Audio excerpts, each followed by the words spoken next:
سورہ بقرہ کی آیت نمبر 5 ہے۔ اللہ تعالیٰ فرماتے ہیں اولئک وہی لوگ ہیں علی ھدی من ربہم جو اپنے رب کی طرف سے ہدایت پر ہیں، واولئک ھم المفلحون اور یہی لوگ ہیں جو کہ فلاح پانے والے ہیں۔ اب اس آیت مبارکہ میں اولئک کہا گیا ہے کہ یہ وہی لوگ ہیں۔ کون لوگ ہیں؟ جن کا ذکر پچھلی 4 آیات میں کیا گیا ہے کہ یہ غیب کے اوپر ایمان لانے والے ہیں، نمازیں قائم کرتے ہیں، خرچ کرتے ہیں، سابقہ تمام نبیوں کے اوپر، کتابوں کے اوپر ایمان لاتے ہیں اور آخرت کا بھرپور یقین رکھتے ہیں۔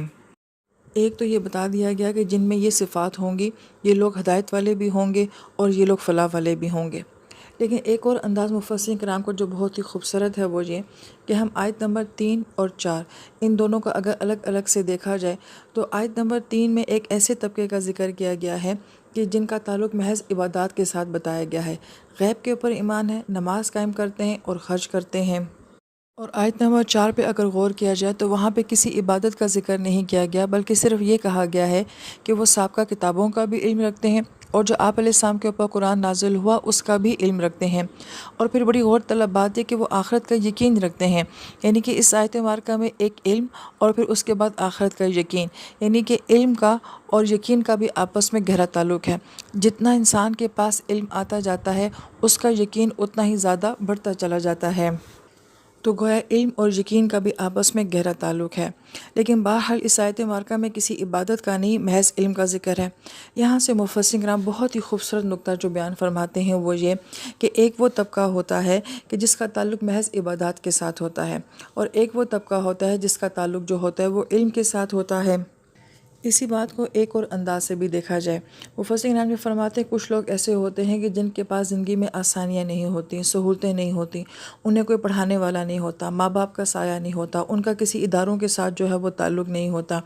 گویا کہ وہ طبقہ جو ہے وہ پڑھا لکھا طبقہ نہیں کہلاتا، وہ موسٹلی جو ہے وہ ان پڑھ طبقہ کہلاتا ہے۔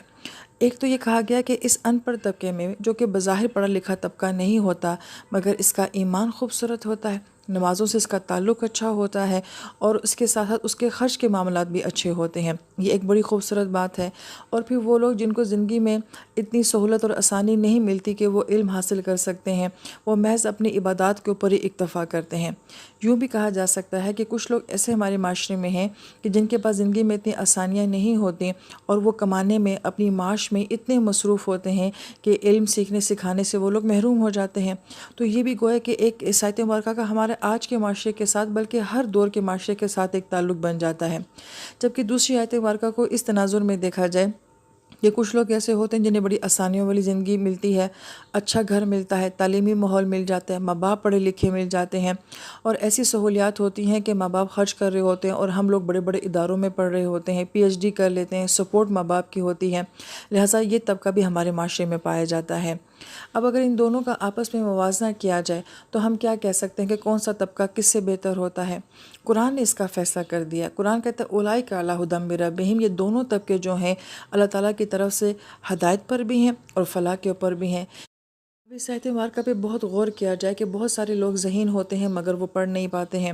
بہت سارے لوگ ایسے ہوتے ہیں جو علمی شغف رکھتے ہیں مگر کسب معاش کی وجہ سے مجبور ہوتے ہیں، وہ نہیں کر پاتے، لیکن اس کے باوجود بھی ان کو اللہ تعالیٰ کیوں کامیاب کہتے ہیں کہ جتنا بھی ان کے پاس نالج ہے، جتنا بھی ان کے پاس علم ہے، اس کے مطابق ان کا ایمان، ان کا عمل، ان کی نمازیں جو ہیں وہ بہت خوبصورت ہوتی ہیں، ان کا بڑا گہرا تعلق ہوتا ہے۔ اگر ہم اپنے معاشرے میں دیکھتے ہیں تو ہمارے ماں باپ، ہمارے دادا دادی وغیرہ وہ اتنے پڑھے لکھے لوگ نہیں ہوتے تھے مگر ان کا ایمان بڑا خوبصورت ہوتا تھا، اللہ تعالیٰ کی ذات کے ساتھ ان کا تعلق بڑا اچھا ہوتا تھا۔ وہ لوگ جو کہ دیہاتوں میں رہتے ہیں،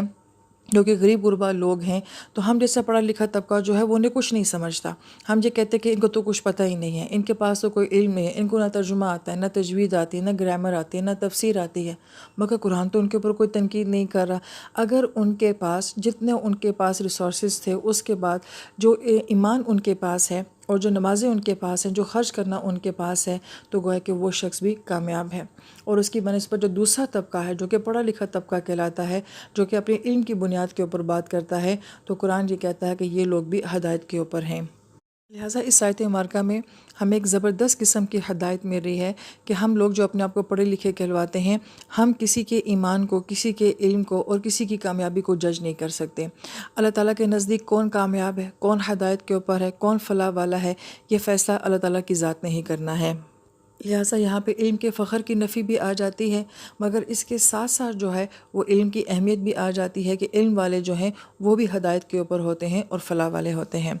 اس کے بعد مفسرین کرام جو فرماتے ہیں کہ یہاں پہ فلاح کا ذکر کیا گیا ہے۔ کامیابی کا تصور جو قرآن پاک دیتا ہے اس کے لیے بہت سارے الفاظ اور بھی قرآن پاک میں آتے ہیں، مگر جو فلاح کا لفظ ہے جس کا معنی کسان ہوتا ہے، اس میں ایک خوبصورت معنی جو دیا جاتا ہے وہ یہ کہ کسان کی اپنی زمین کے ساتھ بہت محنت ہوتی ہے۔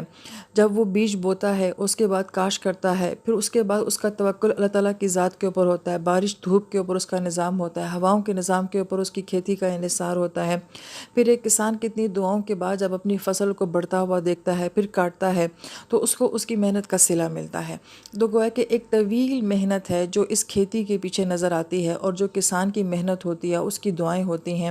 تو گویا کہ اس کا ایک فزیکل کام کہ اس نے فزیکل محنت بھی کی ہے، اور اس کا اللہ تعالیٰ کے ساتھ دعاؤں کا تعلق بھی ہوتا ہے۔ کوئی کسان کتنی ہی اچھی کھاد کیوں نہ دے دے، اچھا بیج کیوں نہ دے دے، جب تک اس کی زمین کو جو ہے وہ دھوپ اور بارش نہیں ملے گی، اس کی فصل اس کو نفع نہیں دے سکتی ہے۔ یہ کانسیپٹ جو ہے وہ انسان کو دیا گیا ہے کہ آخرت کی فلاح کے لیے انسان کو ایک کسان کی طرح محنت کرنی پڑتی ہے، بہت مجاہدہ کرنا پڑتا ہے، اسباب بھی اختیار کرنے پڑتے ہیں، غیب کی دنیا کے ساتھ تعلق بھی اس کا ہونا چاہیے، اور یہ صبر آزما کام ہے۔ اور اس لفظ فلاح سے ضمناً یہ معنی بھی اخذ کیا جا سکتا ہے کہ کسان خود تو اپنی ساری فصل نہیں کھا لیتا ہے، اس سے وہ خود کتنا نفع اٹھاتا ہے اور اس سے باقی سارے لوگ کتنا نفع اٹھاتے ہیں۔ اسی طریقے سے وہ لوگ جو کہ ہدایت والے ہوتے ہیں، جو فلاح والے ہوتے ہیں، وہ صرف دنیا میں اپنی ذات کو نفع دے کے نہیں جاتے، بلکہ وہ ہزاروں لوگوں کے نفع کا باعث بنتے ہیں۔ مفلحون کا لفظ پھر آئے، مفسرین کرام فرماتے ہیں کہ الف لام کہ خاص محنت کرنے والے لوگ، اور پھر جمع کا صیغہ بھی آیا ہے کہ بہت سارے لوگ ایسے ہیں جو اس سفر میں کامیاب ہو جائیں گے، فلاح پا جائیں گے۔ اپنے بندے کو کتنی امید دیتے ہیں، صرف ان 5 آیات میں ہی دیکھا جائے تو متقین، یؤمنون، یقیمون، ینفقون، یوقنون، یہ سب الفاظ، اور پھر آخر میں اولئک اور مفلحون، کہ بہت سارے ایسے ہیں، یعنی کہ اللہ تعالیٰ کے دینے میں اتنی وسعت ہے کہ اللہ تعالیٰ فرماتے ہیں کہ بہت سارے لوگ ایسے ہیں جو یہ ساری فلاح کو جو ہے حاصل کر سکتے ہیں، لہٰذا سب آئیں اور سب اس کے لیے کوشش کریں۔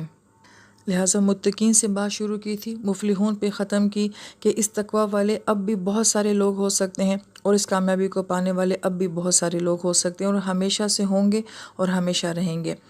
پھر اگر ان 5 آیات کو دیکھا جائے تو الف لام میم کے بعد سے لے کے 5 آیات تک صرف ان لوگوں کی بات کی گئی ہے جو اس ہدایت کو حاصل کرنے والے لوگ ہوں گے۔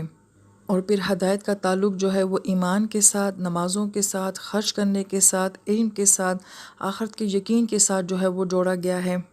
اور قرآن کی ابتدا میں ہی جمع کے صیغے لا کے یہ بھی کہا گیا ہے کہ یہ سب کے لیے ہے، سب اس کو حاصل کر سکتے ہیں، اگر وہ ابھی اس وقت اس کنڈیشن میں نہیں بھی ہیں کہ وہ ابھی متقین نہیں ہیں، یومنون کے ہائی لیول پہ بھی نہیں ہیں، نمازوں کا قیام بھی اگرچہ ان کا ابھی اتنا اعلیٰ نہیں ہے، خرچ کرنے کی بھی اعلیٰ سطح کے اوپر وہ نہیں ہیں، اور یقینون میں یقین بھی اگرچہ ان کا ابھی بہت اعلیٰ درجے کا نہیں ہے، اس کے باوجود بھی اگر وہ اس پروسیس میں چل رہے ہیں، اس عمل میں شامل ہیں، تو اللہ تعالیٰ فرماتے ہیں کہ یہ سب ہدایت کے اوپر ہیں، یہ سب فلاح پانے والے ہیں۔ اس کے بعد پھر آنے والی 2 آیات میں بتایا گیا ہے کہ کون ہیں جو اس ہدایت سے محروم رہ جاتے ہیں۔